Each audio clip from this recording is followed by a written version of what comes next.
Olá, bom dia. Hoje, domingo, dia 13 de abril de 2025.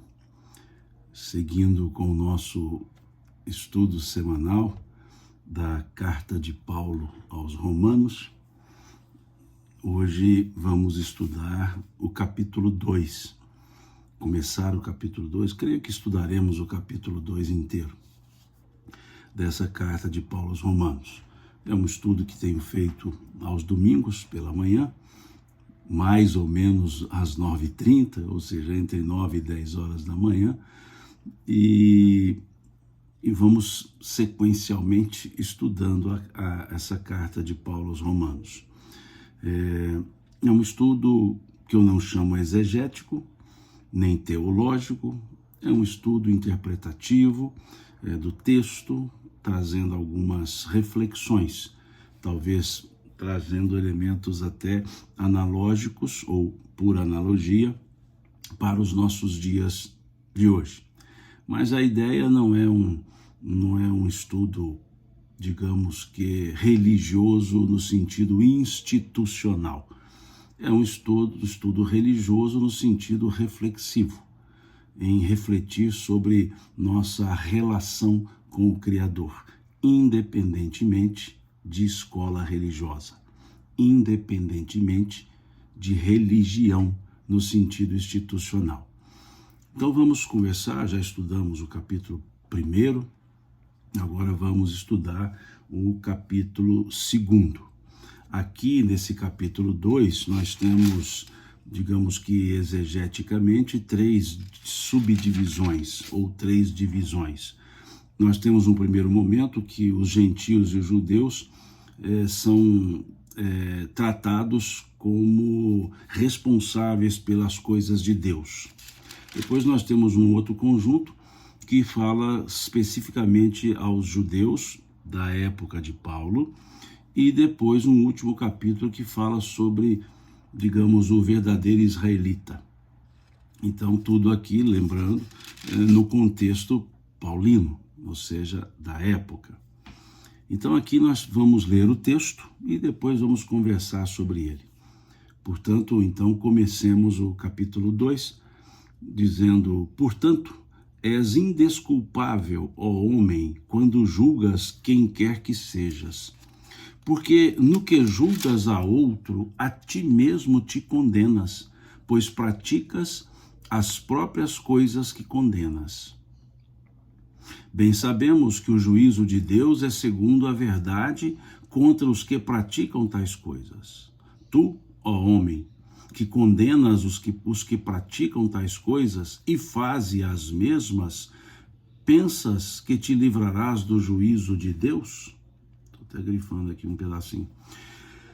Ou desprezas a riqueza da sua bondade e tolerância e longanimidade, ignorando que a bondade de Deus é que te conduz ao arrependimento? Mas segundo a tua dureza e coração impenitente, acumulas contra ti a ira para o dia da ira e da revelação do justo juízo de Deus, que retribuirá a cada um segundo o seu procedimento. A vida eterna aos que, perseverando em fazer o bem, procuram a glória, honra e incorruptibilidade, mas a ira e indignação aos facciosos que desobedecem à verdade e obedecem à justiça. Tribulação e angústia virão sobre a alma de qualquer homem que faz o mal, ao judeu primeiro e também ao grego. Glória, porém, honra e paz a todo aquele que pratica o bem, ao judeu primeiro e também ao grego, porque para com Deus não há acepção de pessoas.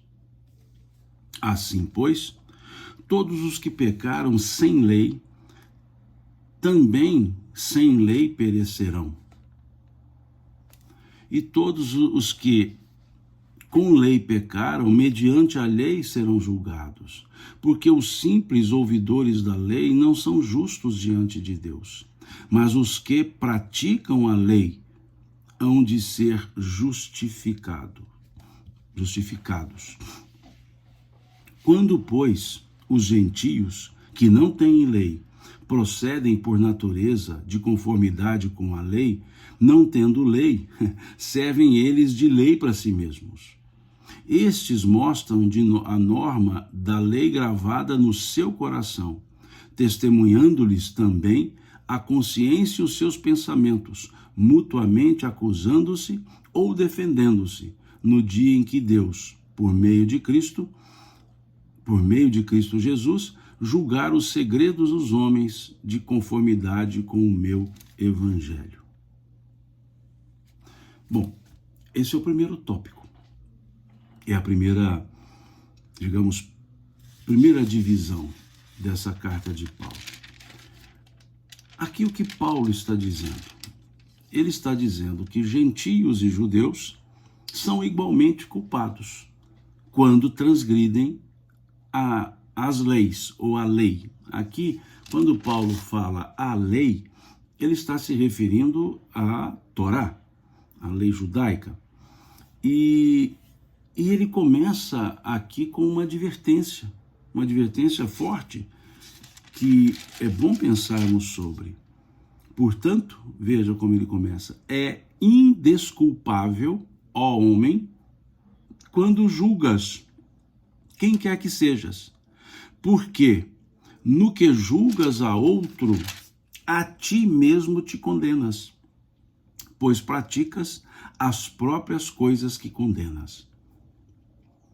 Essa frase é muito forte, ela é muito forte, porque aqui Paulo não está fazendo uma crítica ao julgamento em si mesmo.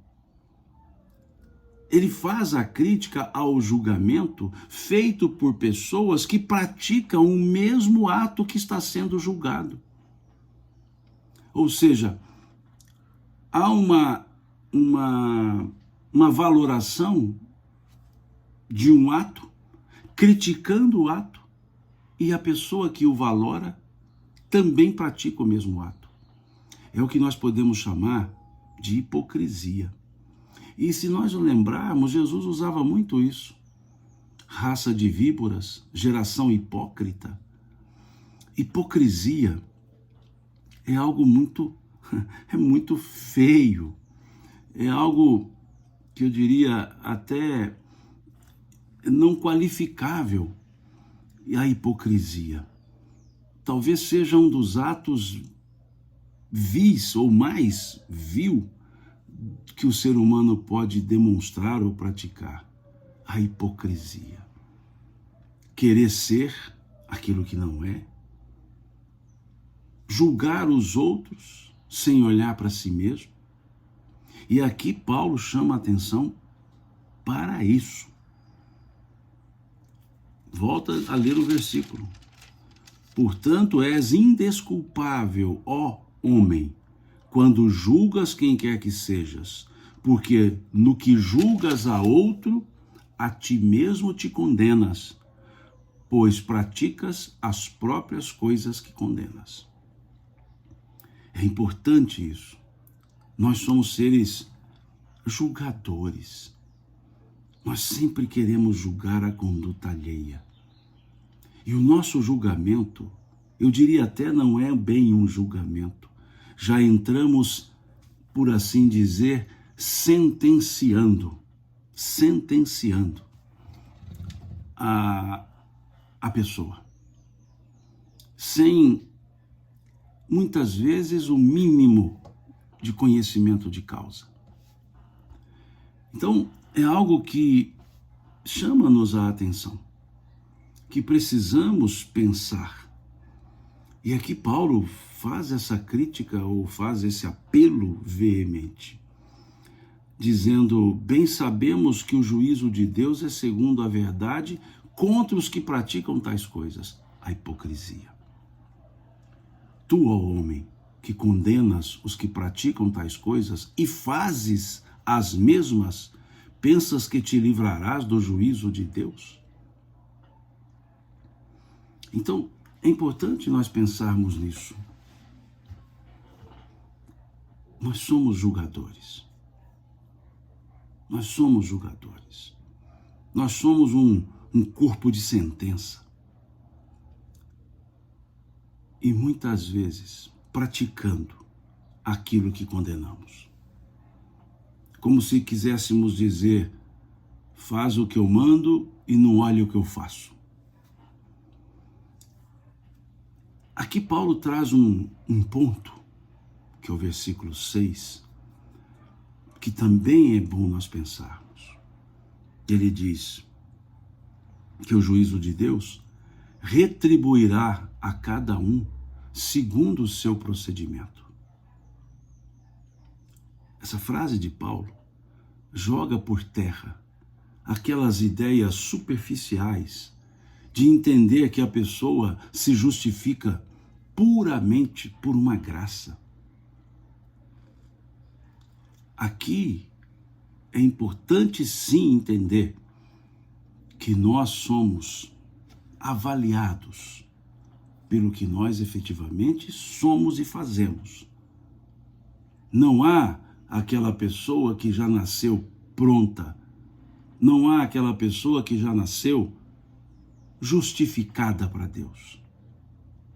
Criada principalmente a ideia não reencarnacionista, a ideia unicista, que diz que a alma foi criada no momento do nascimento ou concepção. Quer dizer, Deus cria alguém para ser justificado e alguém para não ser justificado. Não há justiça nessa lógica de Deus. Não há equidade nessa lógica atribuída a Deus. E aqui Paulo deixa claro que o Senhor, Deus, retribuirá a cada um segundo o seu procedimento. Então muitos até criticam pelos espíritas dizerem que virou um jargão, um chavão, fora da caridade não há salvação. Muitos criticam dizendo que não adianta fazer nada, porque não é o que faz que salva. De certa forma estão corretos, não é o que faz, é o que se sente quando faz. Porque fazer obra boa com sentimento de orgulho, prepotência, não quer dizer que o bem foi feito. Mas aqui Paulo deixa claro, é um processo natural da vida. A vida, ela não nos dá nada. A vida devolve o que nós damos para ela. A vida tem um caráter, uma característica retributiva, a característica da vida. O caráter retributivo da vida. A vida retribui aquilo que nós fazemos, aquilo que efetivamente nós fazemos. Então há que se perguntar o que fazemos e por que fazemos, que sentimento temos quando fazemos. No comportamento, não cabe julgamentos, principalmente quando nós sequer fazemos aquilo que não fazemos, aliás, aquilo que julgamos no outro. Porque a maioria de vezes nós julgamos por aquilo que fazemos. Então, aqui Paulo está deixando muito claro isso. Mas, Simão, como é que fica a salvação pela fé? Nós vamos tratar isso aqui mais para frente.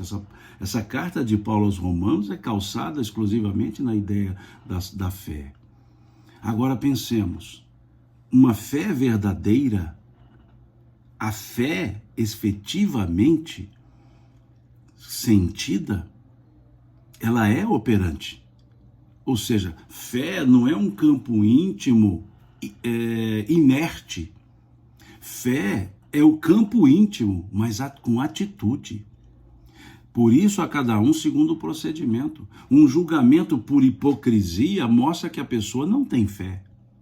Porque fé é muito mais do que crença. Nós veremos agora também, nesse estudo de hoje, aqui a partir do versículo 25. Fé não é sinônimo. O sentimento fé não é sinônimo de crença. Crença é um elemento limitado, obtuso das instituições religiosas. A fé é uma relação íntima, direta com o Criador que não depende de instituições religiosas. Não depende. Porque instituições religiosas foram criadas pelas pessoas. Disse isso aqui no último domingo. Quando nós vamos analisar algo, nós precisamos diminuir as nossas crenças e aumentar a nossa busca pelo conhecimento. Então, a fé efetivamente existente, sentida, ela não fica no mundo contemplativo. A fé não é do mundo contemplativo, a fé é do mundo ativo. Quem tem fé, age. Quem tem fé, respeita as pessoas. Quem tem fé não carrega hipocrisia. A hipocrisia são dos que têm crença sem fé. Crença sem fé.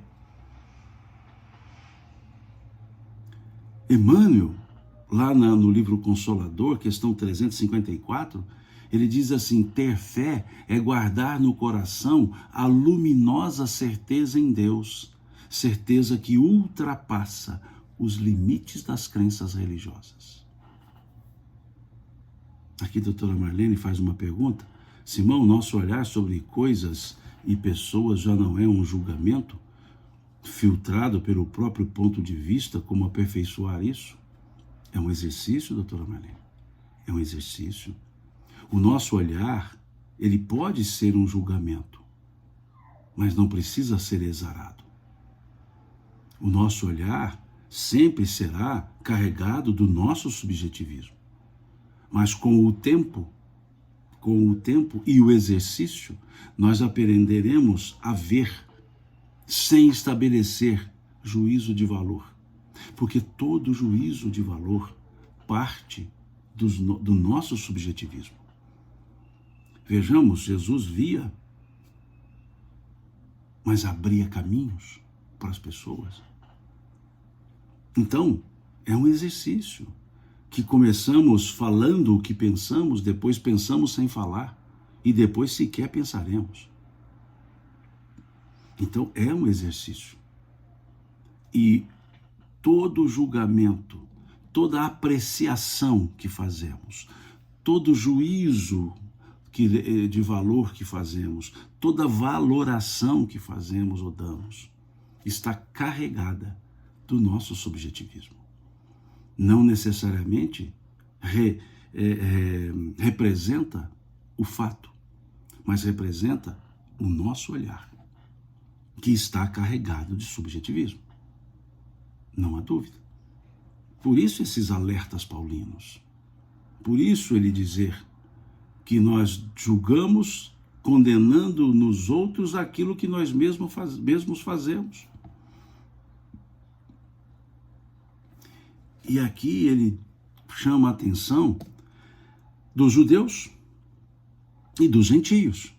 Lembrando que Paulo, quando escreve essa carta aos Romanos, além de escrever para um povo cristão gentílico, ele estava em Corinto, na Grécia. Por isso ele dizer aqui aos judeus e aos gregos. Quando ele diz aos gregos, ele está se referindo aos não-judeus. Ele está se referindo aos gentios.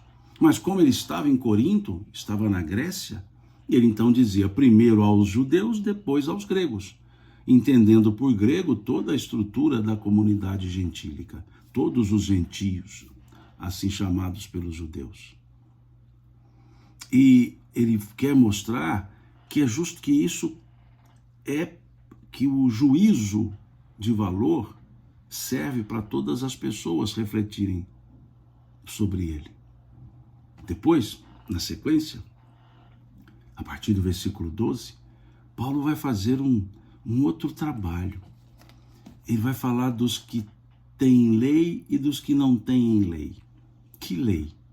Ele vai falar dos judeus, que têm a Torá, e dos não-judeus, que não seguem a Torá. Então aqui ele vai falar para os dois. Por isso é uma fala para gentios e para judeus. E nessa fala, veja o que ele diz. Muitos até dizem que é difícil entender porque a linguagem é rebuscada. A linguagem não é rebuscada. É porque usa-se muito a comparação, a analogia. Paulo usa muito essa figura de linguagem que nós chamamos na nossa estrutura da língua portuguesa de analogia. Ele faz muitas comparações e ele usa muito trocadilhos, que muitas vezes chamamos na figura de linguagem de inversão.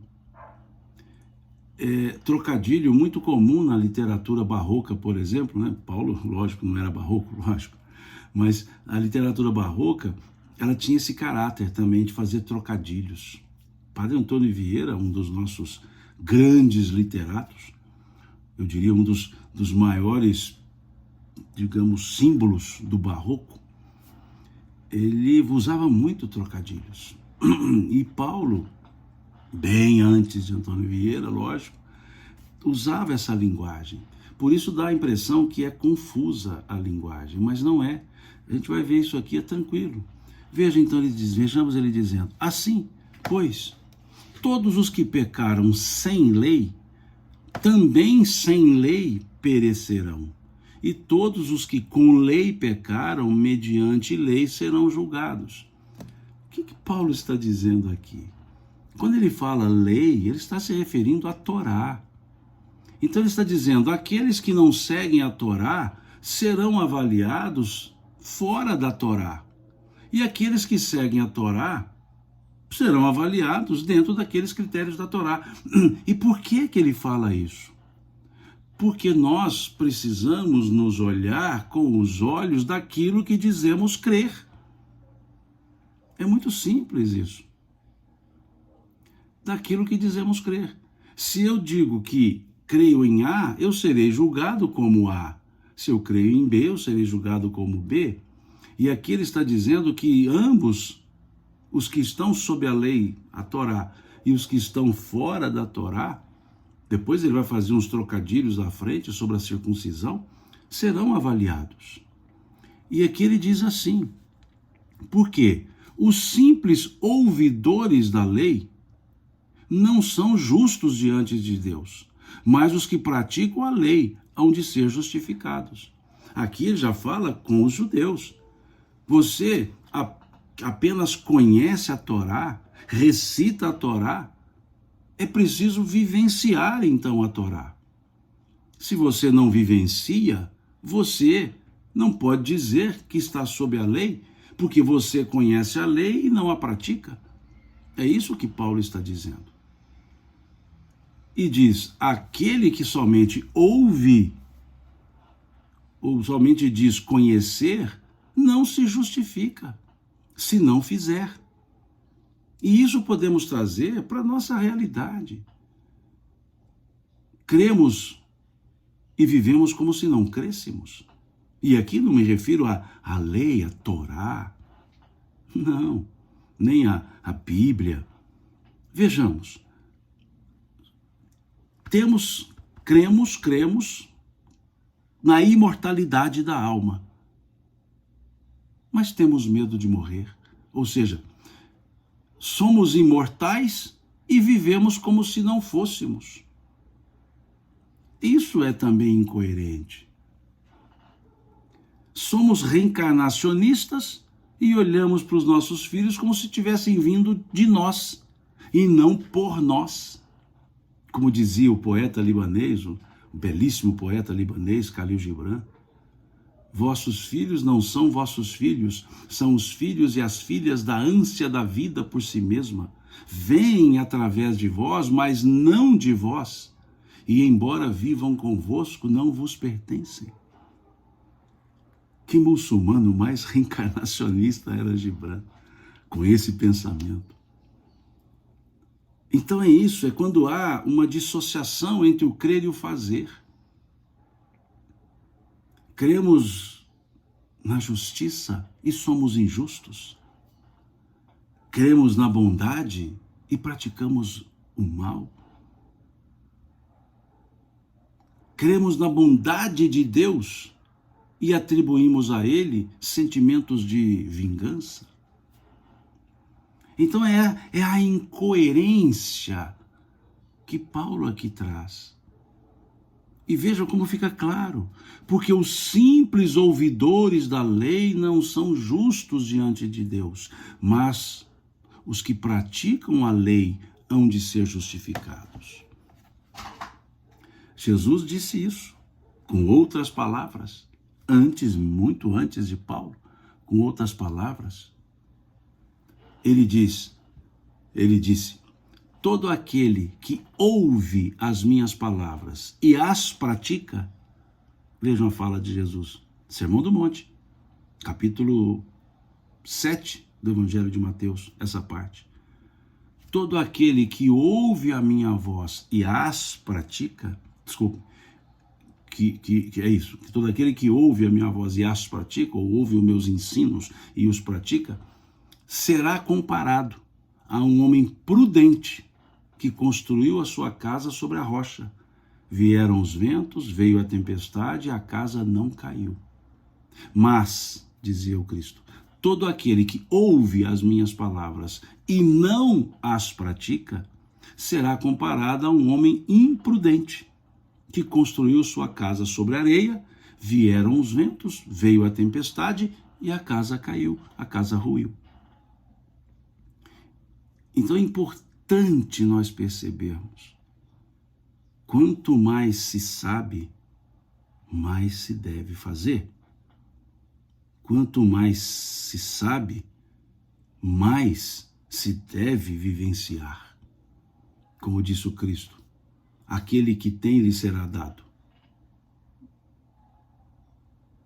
Vejam, aquele que tem lhe será dado oportunidades de praticar, de vivenciar. É importante isso. A quem mais foi dado, mais lhe será pedido, também disse o Cristo.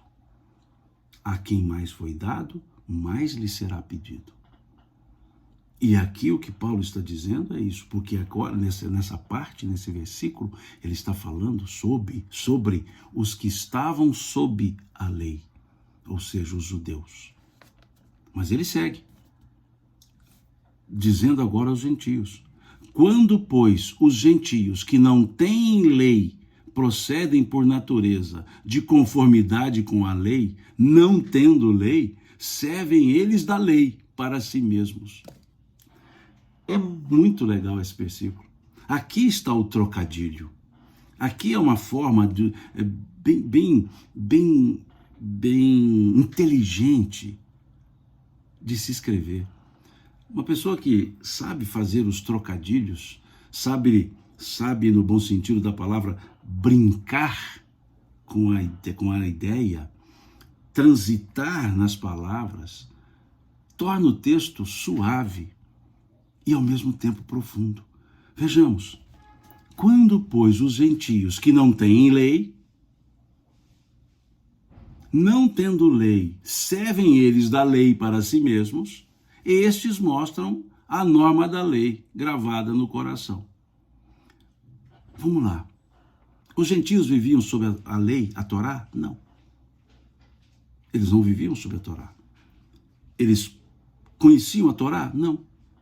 Mas há elementos na lei que são universais, que estão no ar.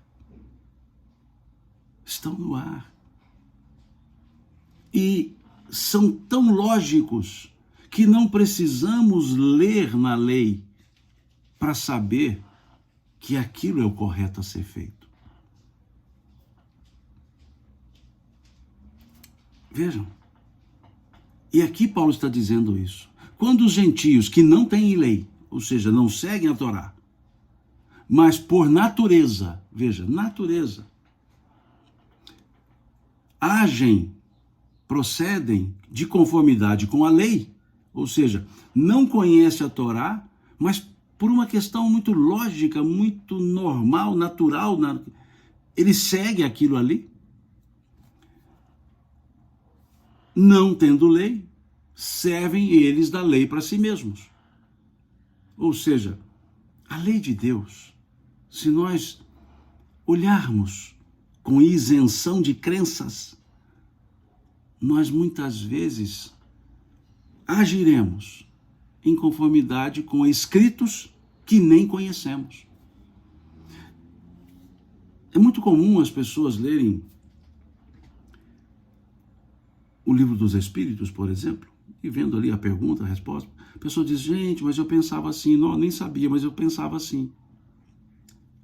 Por uma questão muito tranquila, que aqui a Ângela nos traz uma frase da questão 621 do Livro dos Espíritos. A lei de Deus está na consciência. Paulo está dizendo isso, Ângela. Veja o que Paulo diz aqui. Vejam.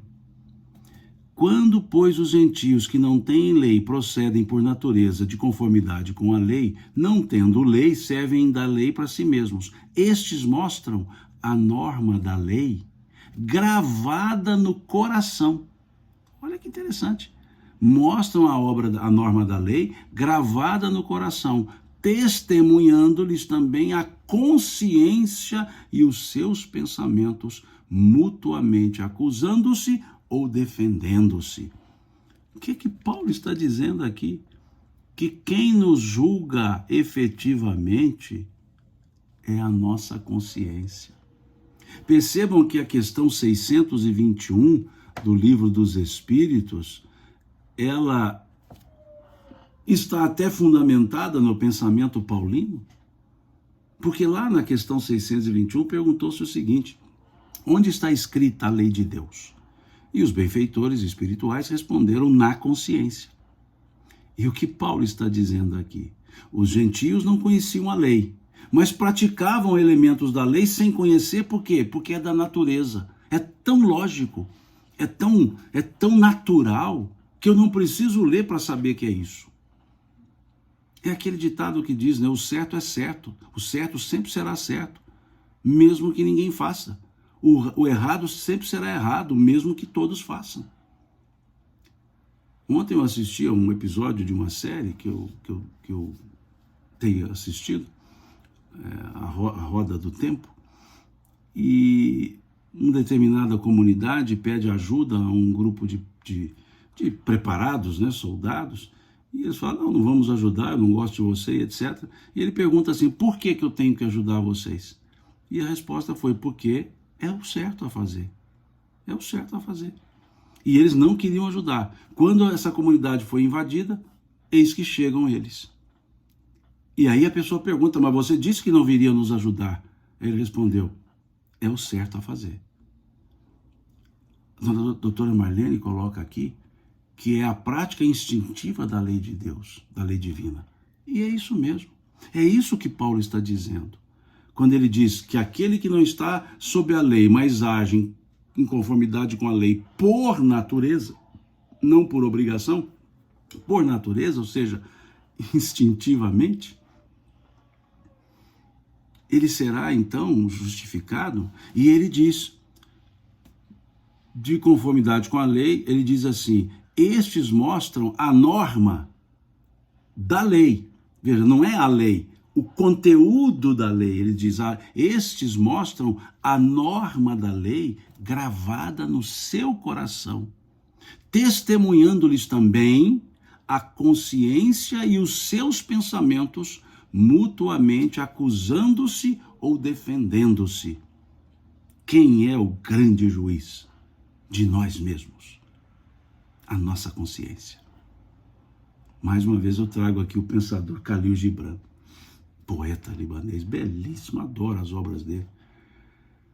Ele diz assim: a consciência é um juiz íntegro, porém fraco, para aplicar em si as normas que aplica aos outros, desculpe-me. A consciência é um juiz íntegro, porém fraco, para aplicar em si as regras ou as normas que aplica aos outros. Mas é ali que está, é justamente a questão 621, é na consciência. Adianta estar escrita a norma na Bíblia se eu não gravo na minha consciência? Então Paulo está dando uma aula, dizendo: olha, vocês que conhecem a norma, leem a norma e estão sob a norma, ajam em conformidade. Agora, há aqueles que não conhecem a lei, nunca leram a lei aqui no sentido Torá, os gentios para a época, mas agem em conformidade com o que está lá. Por quê? Porque está na natureza.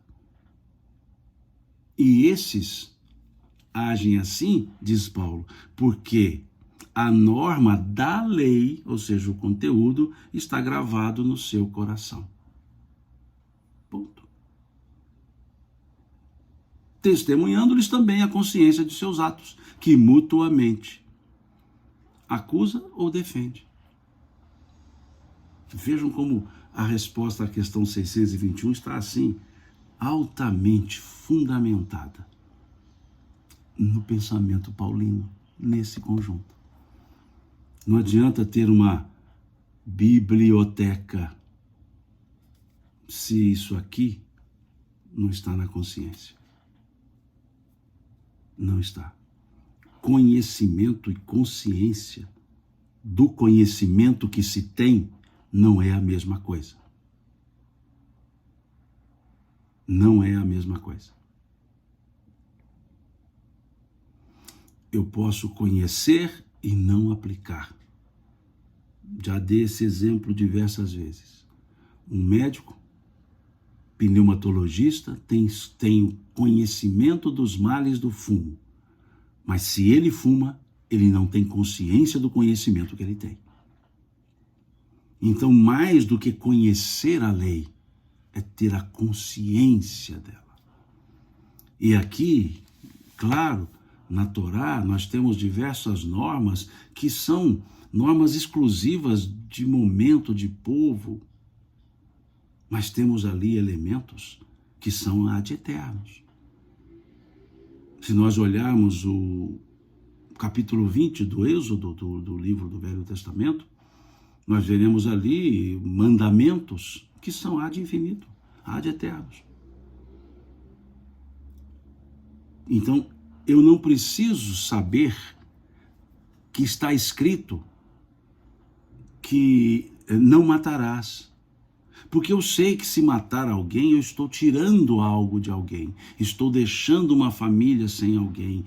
Então, não precisa eu ler na lei para saber que isso não é correto. Pode até ter uma lei dizendo que possa matar. Mas se eu fizer, causarei males. Diz lá, não roubarás, não furtarás. Eu não preciso saber que o que é dele, o que é meu. Eu não preciso de lei para isso. Eu não precisaria de termo escrito para saber que o que é dele, o que é meu. Que eu posso repartir o que é meu, mas não posso tomar o que é dele. Por uma questão muito simples. Se assim fizermos todos, não teremos equilíbrio. Se não respeitarmos o direito das pessoas, nós viveremos na barbárie. Como dizia Thomas Hobbes, o homem é mau por natureza, dizia ele, que foi contradito por Rousseau, que dizia que o homem é bom por natureza, o que estraga o homem é a sociedade. Mas precisa ler.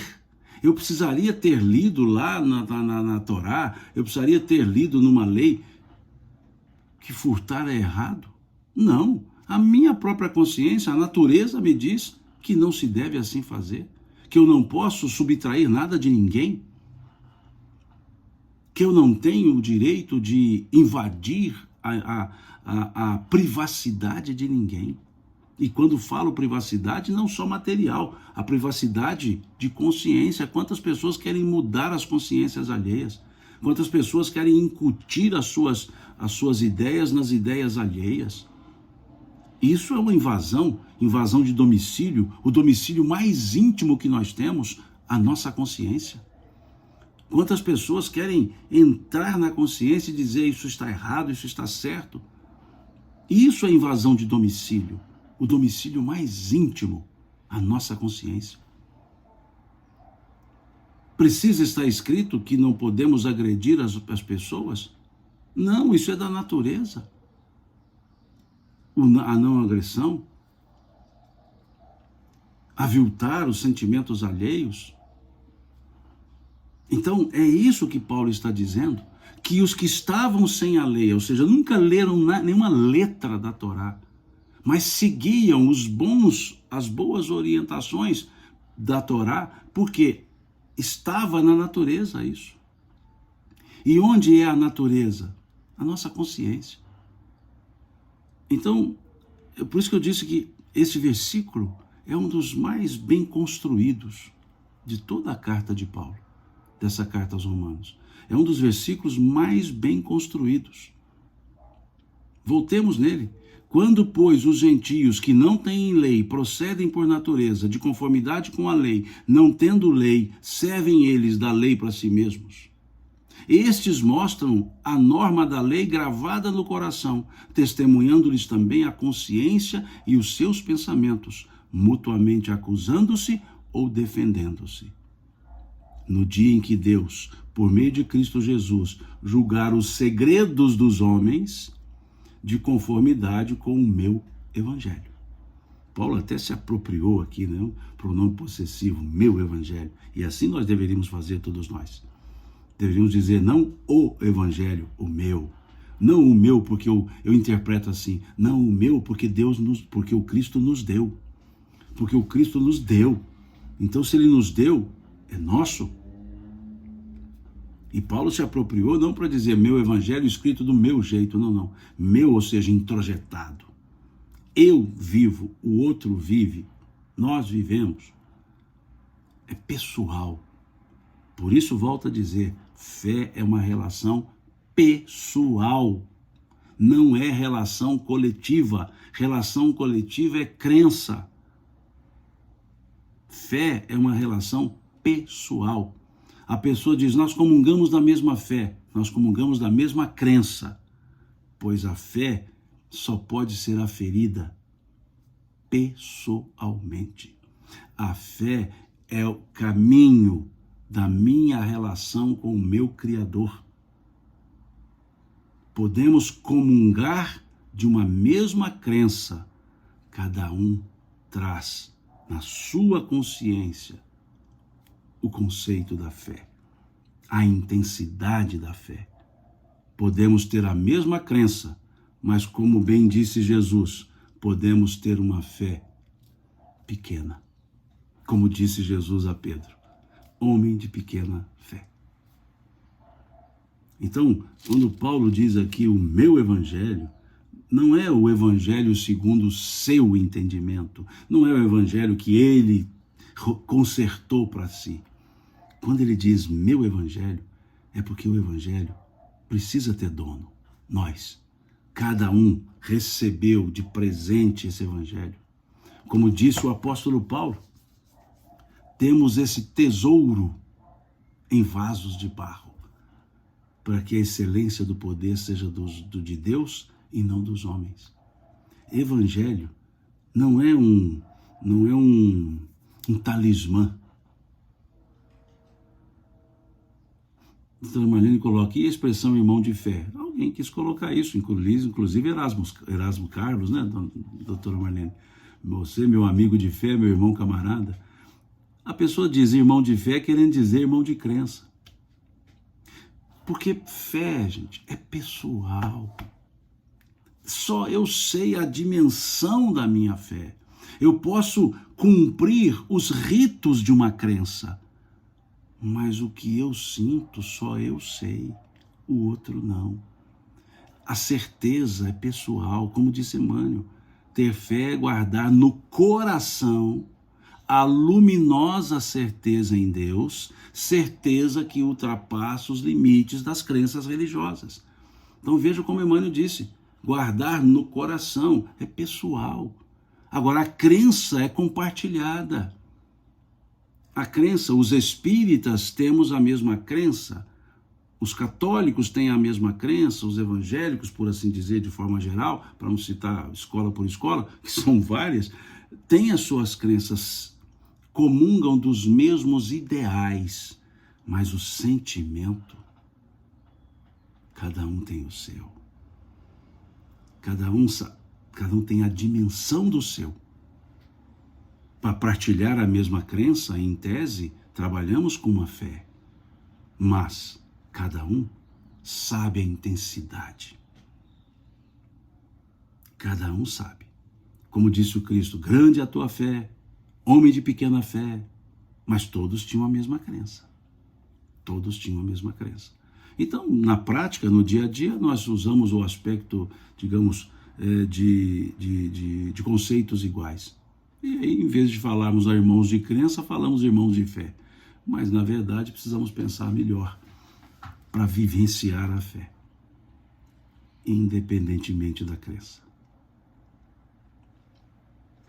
Deixa eu ver quanto tempo já tem. Eu acho que nós não vamos conseguir terminar o capítulo 2 hoje, porque a sequência também é muito forte. Eu vou deixar uma partezinha para a próxima. E ele segue aqui.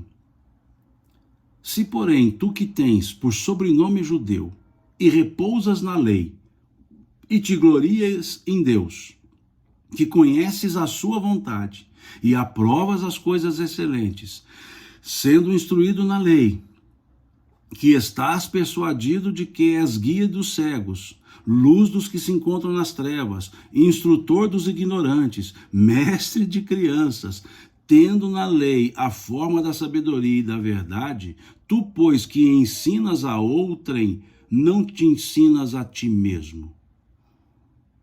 Olha a pergunta que ele faz. Ele está dizendo, olha, você que conhece a lei, você que se diz guia para os cegos, você que se diz luz para as pessoas, você que ensina as crianças, você que está na lei e tira da lei a sabedoria e a verdade, e ensina tudo isso para outro, por que não ensinas a ti mesmo? Ou seja, por que você não pratica isso?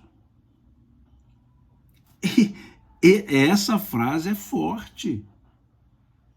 Essa frase é forte. Lerei novamente, desculpe-me. Se, porém, vejam, se, porém, olha a conjunção adversativa, olha a partícula condicionante. Se, porém, tu que tens por sobrenome judeu, ou seja, você que diz que é judeu, vamos lá para a época, você que tem sobrenome judeu, e repousas na lei, e te glorias em Deus, que conheces a sua vontade e aprovas as coisas excelentes, sendo instruído na lei, que estás persuadido de que és guia dos cegos, luz dos que se encontram nas trevas, instrutor de ignorante, mestre de crianças, tendo na lei a forma da sabedoria e da verdade, tu, pois, que ensinas a outrem, não te ensinas a ti mesmo? Essa é a frase. É a frase. E aí eu vejo muitos no meio espírita, e aqui talvez para os que me seguem e entraram recente e não me conhecem, eu sou espírita, então por isso falo muito do meio espírita. Poderia falar de qualquer outro meio, mas vejamos, no meio espírita, quantas pessoas dizem, nossa, o espiritismo nos ensina tanta coisa, nos abre os olhos, e a pessoa continua vivendo do jeito que vivia. Tem acesso ao conhecimento, tem acesso a informações profundas da realidade da vida e continua vivendo do jeito que vivia antes de conhecer. E assim se aplica a quaisquer outros segmentos. Quaisquer outros segmentos. Que diz conhecer a palavra de Deus, mas vive segundo a palavra dos homens. É isso que Paulo está aqui puxando a orelha. E Paulo era judeu, tinha cidadania romana, mas era judeu, de nascimento e de religião. E ele está chamando a atenção. Você que sabe tudo isso, ensina tudo isso para os outros, por que não aplica para você? Por que você não se ensina também? E ele segue. Tu que pregas que não se deve furtar, furtas? Olha a dureza. Tu que pregas que não se deve furtar, furtas?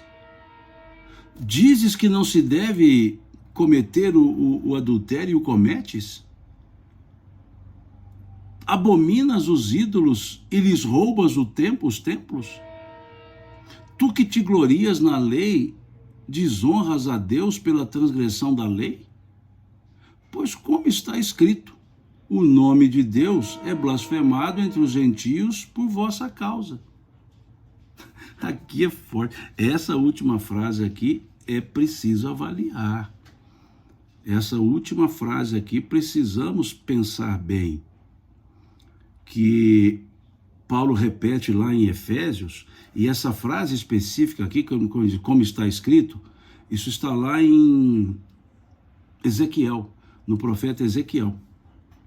Lá no livro do profeta Ezequiel. Se me der um tempinho, eu até acho aqui. Só um pouquinho. Deixa eu chegar aqui no profeta Ezequiel.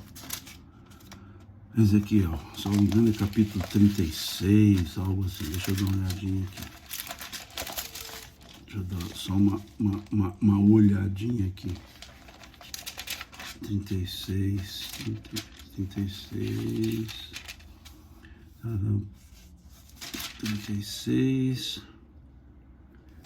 22. Ó, diz assim o profeta Ezequiel, versículo 22 do capítulo 36. Dize, portanto, à casa de Israel, assim diz o Senhor Deus, não é por amor de vós que eu faço isto, ó casa de Israel, mas pelo vasto santo nome que profanastes entre as nações onde fostes. E aqui Paulo está dizendo assim, pois não está, como está escrito, o nome de Deus é blasfemado entre os gentios por vossa causa. Aqui eu falo que é forte essa frase, porque muitas vezes as pessoas abominam as religiões por causa dos religiosos. Olha o trem passando aí. Nesse caso aqui não é trem mineiro não, no sentido amplo, é trem de verdade, é o trem de ferro. Ele passa bem do lado aqui da minha casa. Vejam, muitos abominam as religiões por causa dos religiosos. Veem uma incoerência tamanha no comportamento. Muitos negam a existência de Deus por causa da forma dos religiosos. Eu digo aqui, já disse várias vezes, que houve um escritor materialista chamado Feuerbach. Ele escreveu um livro chamado A Essência do Cristianismo, e lá ele escreve, como materialista, ele escreve: está escrito que Deus fez o homem à sua imagem e semelhança.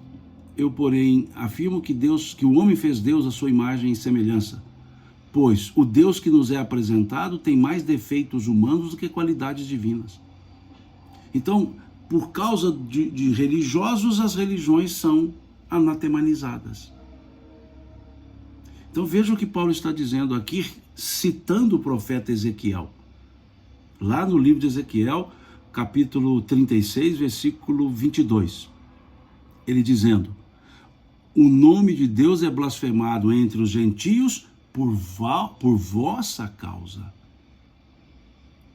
Olha o que ele está dizendo. Os gentios abominam a ideia religiosa dos judeus por causa deles. Judeus. Aqui tudo se referindo à época, pelo amor de Deus. Não vamos trazer para o momento presente. Mas vejamos isso. Agora tragamos para o nosso meio. Eu tenho já faleceu, mas eu tenho uma amiga espírita de carteirinha. Daquela que fala assim, eu sou espírita. E os filhos correm do espiritismo.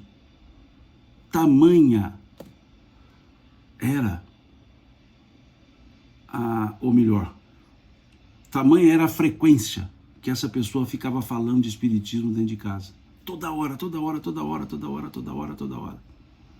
Tentava doutrinar. E o que fez? Convidou-as, as duas filhas, a se distanciarem. Por quê?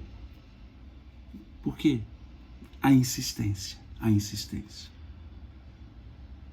Todos nós nos aproximamos do sentimento religioso quando estivermos, ou nos aproximaremos do sentimento religioso, quando estivermos no momento psicológico, para tanto. Nada pode ser imposto. E aí ficou, vou usar uma expressão mineira, né? Aí espanou, apertou tanto o parafuso que ele espanou. Então, aqui Paulo, citando o profeta Ezequiel, ele diz, pois como está escrito, o nome de Deus é blasfemado entre os gentios por vossa causa. Ou seja, as religiões são muitas vezes desprezadas por causa dos religiosos. Alguns levando tudo menos religião. Outros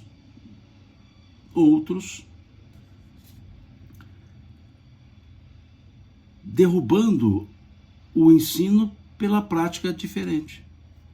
A redação Luciana Oliveira diz a epifania de cada um, o chamado, sim, é um processo epifânico. O que é epifania? É a conversa de Deus diretamente com a pessoa. Isso foi muito visto, por exemplo, em Abraão, Moisés, Abraão, ou seja, é quando há uma manifestação de Deus diretamente com a pessoa, é um processo epifânico, né? Então, na verdade, é isso mesmo, a Luciana Oliveira aqui foi muito precisa, é uma epifania de cada um, né? Não é como aquela voz que surgiu lá no batismo de Jesus, que surgiu lá na transfiguração, este é o meu filho amado em quem comprazo, isso é epifânico, mas há uma epifania sim, é quando nós nos identificamos, né? Então é importante nós pensarmos nesse conjunto que aqui Paulo nos trouxe, puxando a nossa orelha, falando sobre a prática, o entendimento, criticando a hipocrisia, ou mostrando-nos que a hipocrisia é danosa. E essa última parte aqui, eu sugiro que leiam novamente, reflitam novamente, a partir do versículo 17 até o 24, vale a pena. Pois tu que ensinas a outrem, porque tu que ensinas a outrem, não te ensinas a ti mesmo. Tu que glorias na lei, desonras a Deus pela transgressão da lei. Pois como está escrito, o nome de Deus é blasfemado entre os gentios por vossa causa. Então, cuidemos para não macular aquilo que dizemos crer por meio de condutas totalmente distônicas, totalmente dissociadas da ideia da crença. Aqui, como ele diz, né, abominas os ídolos e lhes roubas os templos. Então a conduta, e é isso que na história da humanidade nós vemos muito. Eu vejo nos anos 60 da era cristã, na época de Paulo, os cristãos eram perseguidos. Quando os cristãos se tornaram poder, eles passaram a perseguir. Parece que não aprenderam. Foram perseguidos e souberam o quanto duro foi. A história mostrou. E tão logo o cristianismo transformou-se em poder político, começou a perseguir os outros. Eu fico vendo aquela ideia das cruzadas, a ideia da Inquisição, pensando, será que aquelas pessoas não haviam estudado o que aconteceu com os cristãos no início? Será que a dor que os cristãos sentiram na perseguição do Império Romano foi diferente da dor que os cristãos causaram perseguindo os outros em outras eras? Hoje ninguém persegue ninguém no aspecto físico, mas avilta os pensamentos alheios, criticando as crenças dos outros. Agora já é cristão perseguindo cristão, no aspecto ideológico. Quantas vezes eu vejo sermões, desculpa, eu vou usar uma expressão bem mineira, descendo a ripa, e pessoas cultas, que não conhecem, e criticando o que conhecem, o que não conhecem. Certa vez vi um grande religioso criticando o espiritismo, usando argumentos assim absurdos, dizendo: não se pode ir a um centro espírita, lá é a casa do demônio. A cura, muitas vezes, é feita pelo demônio. A pessoa se mostra como um lobo em pele de cordeiro. E veio de um religioso que tem milhões de seguidores, que faz com que milhões de pessoas se reúnam para ouvi-lo, e vem com um raciocínio tão raso como esse, querendo incitar pessoas a irem contra ideias religiosas só porque não batem com a dele, que reduziu tudo a um eu penso assim. Então aqui eu volto a dizer, vou aplicar a esse religioso a fala de Paulo: o nome de Deus é blasfemado entre os gentios por vossa causa.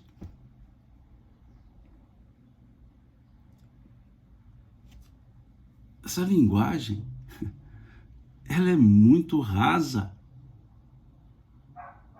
Aqui diz, né, o demônio curar é um paradoxo, a Luciana, e isso sim, mas esse religioso dizia que isso era para poder enganar.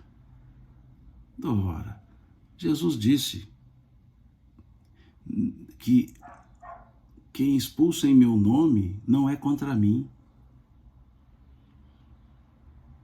Então eu vi essa, me mandaram, e eu vi e falei: gente, é muito raso. Mas eu quis pensar de outra forma, tenho lido bastante ultimamente sobre a era apostólica, né? Até indiquei alguns livros na minha rede social, e vendo o esforço daqueles homens, daquelas mulheres da época, o esforço, né? Vendo a atitude forte dessas pessoas, lutando, sendo perseguidas, tendo que se esconder. Sila, Áquila, para não citar apóstolos efetivos, aquelas mulheres, Joana de Cusa, Maria de Magdala, Salomé, Maria, mãe do Cristo, mãe de Jesus, o esforço dessas pessoas, a perseguição que sofreram, o cristianismo ali nascendo de uma maneira pura, perseguido, criticado, tão logo ascende ao poder, começa a perseguir. É muito interessante, é um paradoxo, e o pior, é um paradoxo perene. Aquele que sentiu na pele quer fazer o outro também sentir. Isso é um contrassenso. Isso é completamente contrário àquilo que Jesus ensinava. Se alguém vos bater na face direita, ofertai a outra. Se alguém vos concitar a caminhar uma légua, caminha duas. Se alguém vos pedir a túnica, dá também a capa. Dá mais do que te pedem. Então, pensemos nisso. Pensemos nisso. E não sejamos os incursos nessa frase trazida por Paulo, citando o profeta Ezequiel. Pois como está escrito, o nome de Deus é blasfemado entre os gentios por vossa causa. Não sejamos nós os que mancharemos aquela verdade divina da bondade, do respeito, da amorosidade. E aqui nós fechamos o nosso estudo dessa semana. Na semana que vem, vamos para o versículo 25 desse capítulo 2, colocar minha marquinha aqui para eu não me enganar, porque não deu para nós terminarmos o capítulo 2. E esse versículo, sugiro, leiam antes em casa, para a gente dar uma conversada sobre ele no próximo domingo, se Deus quiser. Ou na próxima quarta, depende. Quando eu consigo, eu entro na quarta-feira também à noite para fazer a sequência do estudo. No mais, agradeço a vocês pela paciência de estarem aqui, né? Muitas pessoas aqui conosco. E desculpem se porventura algumas vezes eu faço alguns desabafos, mas porque eu acho que vai acumulando, né, digamos assim. E eu vejo que as religiões estão precisando de religião. Ou seja, as instituições religiosas estão precisando da religiosidade efetivamente divina. Porque está mais a pessoalidade de quem coordena do que a essência daquilo que se diz crer. Então, que Deus abençoe a todos, tenhamos uma excelente semana que começa agora e que tenhamos sempre a busca da paz interior para poder exalá-la como um farol a nos guiar sempre. Deus lhes pague. Fiquem com Deus e até o nosso próximo encontro, se Deus quiser.